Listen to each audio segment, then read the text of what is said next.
পিতৃৰ জন্ম শতবৰ্ষ উপলক্ষে অসম ভ্ৰমণ সুধাকণ্ঠ ডক্টৰ ভূপেন হাজৰিকাৰ পুত্ৰ তেজ হাজৰিকাৰ মঙলবাৰে বিশিষ্ট সাংবাদিক হাইদুৰ হুছেইনৰ ঘৰত উপস্থিত তেজ হাজৰিকা এসময়ত ভূপেন হাজৰিকাৰ সৈতে আত্মিক সম্পৰ্ক আছিল বিশিষ্ট সাংবাদিক হাইদুৰ হুছেইনৰ পিতৃৰ পদাংক অনুসৰণ কৰি হাইদুৰ হুছেইনক সাক্ষাৎ তেজ হাজৰিকাৰ পিতৃৰ সৈতে বিশিষ্ট সাংবাদিকগৰাকীৰ বাসগৃহত উপস্থিত হয় তেজ হাজৰিকা ভূপেন্দাৰ সৈতে থকা স্মৃতি ৰোমন্থন সাংবাদিক হাইদুৰ হুছেইন তেজ হাজৰিকা চেজ হাজৰিকাৰ অসুস্থ সময়ত সাংবাদিকগৰাকীৰ বাসগৃহত উপস্থিত হোৱা তেজ হাজৰিকাক কৃতজ্ঞতা সাংবাদিক হাইদুৰ হুছেইনৰ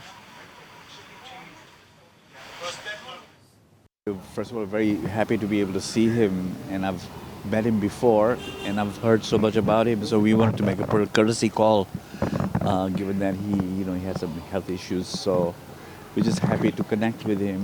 And he was able to tell us things about my dad, and so it was nice to meet his family. We're happy to do that.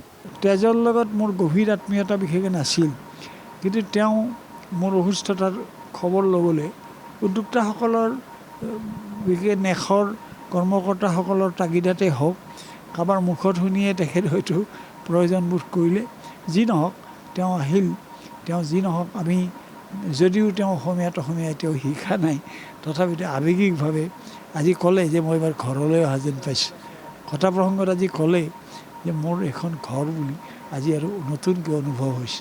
এই কথাটোৰ দ্বাৰা এইটোকে বুজায় যে তেওঁৰ এটা দেউতাকৰ কাৰণে অসম ভূমিত বা এই অঞ্চলত এইবাৰ চৰকাৰৰ দ্বাৰাও তেওঁ বিশেষভাৱে সন্মানিত হ'ল বা আমন্ত্ৰিত হ'ল। তেখেতসকলে চৰকাৰী আলহী হিচাপে সুদূৰ আমেৰিকাৰ পৰা আনি ইয়াত ৰাখিছে। তাৰ দ্বাৰা তেওঁলোকৰ সামাজিক মৰ্যাদাও বাঢ়িছে। হাততো খৰচ চৰচৰ কথা নাই, স্বীকৃতি বাঢ়িছে। যিকোনো মানুহেই আন্তঃৰাষ্ট্ৰীয় স্বীকৃতি বা পৃথিৱীৰ অন্য প্ৰান্তত সন্মানিত হ'লে সন্মানবোধ কৰে।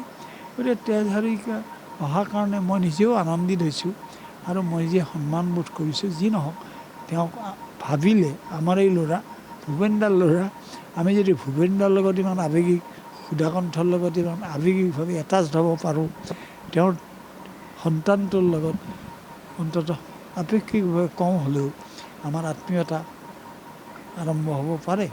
সেইকাৰণে তেওঁৰ আগমনে মোক আনন্দিত কৰিছে আৰু তেওঁ অহাৰ কাৰণে মই সুখী হৈছোঁ আৰু আশা কৰিছোঁ ভৱিষ্যতে তেজৰ পৰিয়ালে অসমৰ লগত সক্ৰিয়তাৰে অসমীয়া সংস্কৃতি, অসমীয়া জাতি, ভূপেনদাৰ উত্তৰসূৰী হিচাপে পৰিচয় দিব পৰা এটা সামৰ্থ্যৰ অধিকাৰী হওক।